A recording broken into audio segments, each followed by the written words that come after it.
Hey yo, what is up? Second week of December. This is news and updates. Of course, the hottest news right now is all the new changes that are coming out in World of Tanks, including Crew 2.0, HE shells rework, artillery rework, all the news coming up to you, and a couple of new tanks to show you as well. First, let's take a look at this short video of the leak. This is the Crew 2.0 being leaked out. Basically, what's going to happen is all your crew are going to be smashed up and reset or something like that. Your crew is going to be consolidated. A set of crew is going to be playable on something like 3 tanks. This is what they're indicating right now. I don't know exactly the details, but we will talk about it a little bit later in the interviews. But from what I'm looking at right now is you get one crew gets a set of points, and the points you allocate what skills you want to improve them. Now, I'm already not liking what I'm seeing right now because this is looking like a new game mode within World of Tanks. So Crew 2.0 itself is going to be a new game mode, how you allocate your points and train your crew. And then there are special crew which are quote-unquote instructors that will give you a performance boost. What it is showing you now is that this crew is usable for the T-34 and 2 other tanks, as well as you can choose what kind of commander you want to use, and that was like a Christmas girl, which is a special commander that gives you extra boost. The next clip here they're showing you is the dynamic platoon inside your garage. You can create platoons from inside your garage, making like a random roll call, pick a tank, decide that you want to go into platoon, and matchmaker will set you up with players of your your own skill level according to the wargaming the PR personal rating thing or something like that. So basically you can set up your platoon within your garage before you get into a game with random people, and they will set you up with people close or equal to your skill level. Don't know if it's a good thing. I suppose it's okay if you're a lonely guy, got no friends to play with. This is a good way to get yourself going. Next up, this is battle of the bloggers or the YouTubers. You have your own team, you have your own badges, and then you earn points for your own team and then see who comes out on top. Doesn't interest me very much. Let's go and check out the next thing, which is the Italian tech tree. Italian heavy tanks are going to be released in 2021. These are the tanks starting from the tier 7. If I'm not mistaken, this is the tier 7 tank. This is a single shot, not an auto reloader. If I'm not mistaken, it has 2 guns. One is the free to play gun, one is the pay to win gun. This is the tier 8 Progetto 58 or whatever you call it. Again, this is a heavy tank, and this will be an auto reloader starting from tier 8. It doesn't look too great, doesn't look too special, looks like a tank. This is the tier 9, and this is my favorite tank because it looks the coolest. I like the way it looks. It looks a bit like the Bisonte tier 8 premium with the sloped hull. This is the tier 10. I don't really like this one. This one looks like standard, not standard B, the one with that stupid looking turret that looks like this. It looks like a drone tank or something like that. There you go, that's the tier 7 Caro P88, then the tier 8 Progetto 54, tier 9 Progetto 66, and the tier 10 Rhino Ceronte or Reno Chironte, whatever you want to call it. But are we out of it yet? Oh yes, there's one more. This is the last bit they want to show you, which is a Czechoslovakian heavy tank line coming to you soon. This looks like the tier 8 TVP, to be honest. The same kind of looking turret. That's the new leaks. Let's check out what they said during the interview when they were doing the Stream of the Year event. They talked about Battle Pass 2021. They're going to have 3D 3D skins to give away. So the first 3D skin will happen early during the Battle Pass, so you will be able to earn that skin relatively easier. And then 2 more 3D skins which you progress later in the game. You will get it just like the regular Battle Pass. Next up, we are talking about new nations and branches in 2021, which is the Italian heavy tanks, and then rumored, they showed you a trailer a little bit there just now, the Czechoslovakian heavy tank is rumored to be coming out. And sandbox server, you and I will never be invited to the sandbox server, but basically they are doing the artillery and HE rework, which will be coming up soon. Blueprints, they want to change how blueprints are going to be distributed. Maybe there is some way where you can break it up like Christmas shards and then make new blueprints out of those broken shards or whatever. So that's the plan. Frontline and Steel Hunter, of course, they are going to be making a return. I don't particularly care for Steel Hunter, but I do like Frontline, so that's a good thing. Black market, there is no comment, but obviously there is going to be a black market coming up in 2021, no question about it. Boom shop, I have no idea what this means. Google Translate fails you sometimes. Maps in 2021, what they are saying is they have a new map almost every 6 months. So of course there will be new maps in 2021. What they want to do is make maps available for everyone to test out within the game. So within your user interface, within your World of Tanks client, you can go check out the new maps for tests. You can vote on it, and then they will develop the maps that people like the most. So this is a really good idea because you will have a say in what happens in the new maps. You can try it out, test it out, vote for it, go into the forums, go into Discord and bitch about it if you want. So that is a good idea. Game balance 2021, obviously they're going to make some nerfs and buffs according to how they see fit. Let's not go too much detail into it. Level 11, level 12 tanks, I don't think it's going to happen. They say it's not going to happen, but who knows? They say they have something tricky up their sleeves regarding progression. So let's see what happens there. Will KB come back and all? KB is not QB, it's KB. I think what they mean here is team battles 7 versus 7 mode. They're having it in Clan Wars battles right now, 7v7 mode. I really like the 7v7 mode. This brings me back to the days when Wargaming League was a thing, and it was really fun. It was even more fun in tier 8s than in tier 10s, so I do hope they bring it back, and we'll see what happens from there. And this stuff, yeah, let's move on to the next part 2 of the interview, which is they're talking about Sandbox. Again, Sandbox, you and I will never be invited to this unless they specifically email you and tell you you are invited. Processing of landmines, what they mean here is, this is again a Google translating, what they mean here is actually HE shells. They want to rework HE shells, and there is a whole slew of recommendations that they want to make. Like example, they don't want you to splash against the wall and do damage on the tanks next to that wall.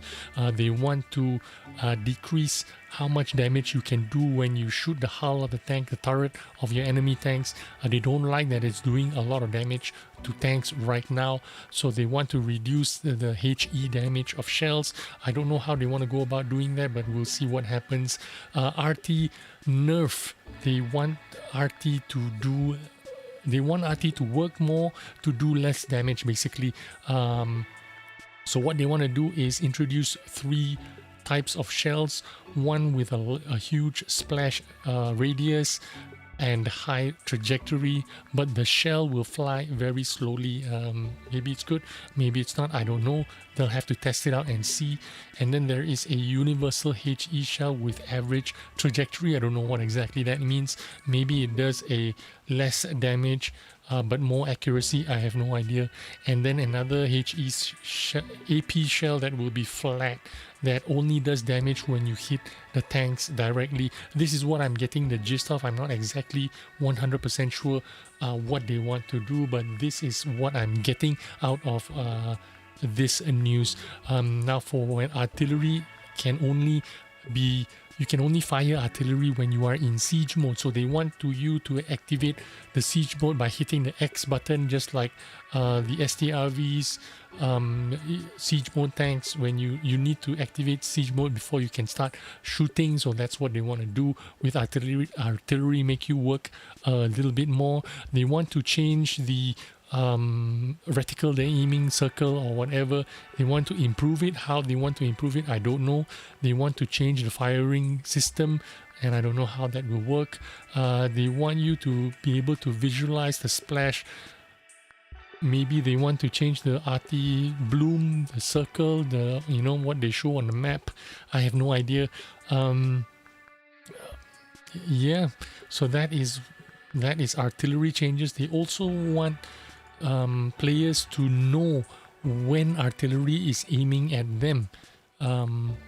So this is a good thing for players in heavy tanks. They know exactly when artillery is going to aim at them, because they will have like a new sixth sense bulb that lets you know you're being targeted by RT. But here you go, if you are an artillery player, you are aiming at someone, you can, if it's going to trigger a sixth sense bulb for your enemies, you can trick them into firing. You can give them a warning, they back off, and you shoot behind them instead. Now, I'm an artillery player, so I know exactly how to make this mechanic work in my favor. I never used to be an artillery player, but wargaming made me become an artillery player, and I'm really good at it now. So if you significantly change the way artillery is set up and make it so that I can warn people that I am aiming at them, I can trick them into thinking I am aiming at them, make them move, and then fire on them in their secondary position very easily. So I don't know if this is a good thing, but we'll see what happens. Again, here we are talking about Crew 2.0 here in 2021. 2.0 is almost ready now. I am almost certain that they already have it ready, because you saw all the graphics. It's all ready to roll out. They just need to hit a button and let it go live. What they want to do is give you a fixed set of points, and then you invest your points into the crew to buff them up. What does this do to players who have a lot of crew right now? They have to find a way to compensate it, and what I think this Crew 2.0 is actually, I think it's not going to be a good thing. Why? Because they're going to basically reset all the crew for everyone, and everyone is going to start from zero. If you have a lot of crews, what's going to happen to all your crews? Because you now have one set of crews that you can use for 3 tanks. You won't need all that extra crews. What are they going to do with all those extra crews? Well, all those extra crews, they're going to find some way to demount it and compensate you with credits. I think that is what I read it somewhere, that they see builds can be changed for silver. So I don't know if this is whether you can reset this skills for silver, or they made no mention about people who have a lot of crews and who have invested a lot of time with their crews. How are they going to be compensated, or how are they going to consolidate all their skills to make one set of Superman crew or whatever? So let's see what happens with Crew 2.0. I don't want to talk too much about it because I still don't know what's going on yet. You can find out for yourself, read it up for yourself. This is not fixed, so you know, anything can change, but they're making this Crew 2.0 thing seem like a whole new game mode, another tier of gaming. You know, tier 1 to tier 10, and then you have Crew 2.0, a new game. I don't know if I like it or not. Let's see what happens. And yeah, basically map stranding system. This is talking about the new maps again, I guess. But yeah, I guess that's about it. We did cover a little bit about maps just now, right? Apparently they want to make maps available for you in your game client itself, where you can explore, try it out for yourself, vote for it, give feedback in the forum or in Discord or wherever. I think this is a good thing, but we'll see what happens. Next up on the news in Super Test is the Kunz Panzer Tier 9 premium reward tank. This is a reward tank probably for Frontlines or whatever. I don't really care. Apparently it is a medium tank that has the siege mode as well, but the siege mode that is like the STRV or the STB, where you can depress the gun to give it more gun depression, but it is not automatic siege mode. This is a manual siege mode, just like the STRV tank destroyers. You need to activate the siege mode manually. So this is what I get out of this tank. It looks okay, but I don't know if more tanks is what this game needs. We already have a bunch of tanks in this game. I don't know how if adding one more tank is going to make this game any better, but yeah, good for them. Global map, what is next? It has been announced that the Clan Wars reward tank is this tank, which is the Caro Combattimento. This is the reward tank for Clan Wars Tier 10 heavy tank with an auto reloading mechanic. It looks like it's going to be like a chieftain kind of tank. It has a really long reload, 50 something seconds for 3 shells, and the intra clip is 4 seconds.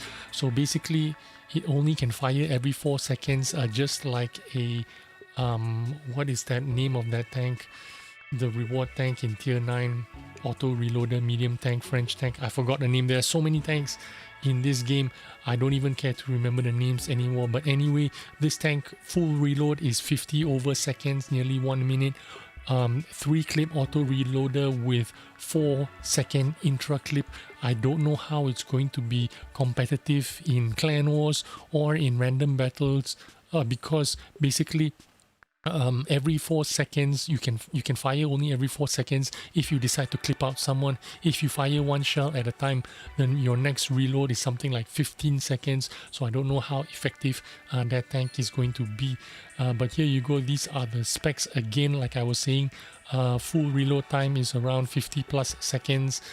Yeah, look it up if you want to check out the stats and see if you like this tank.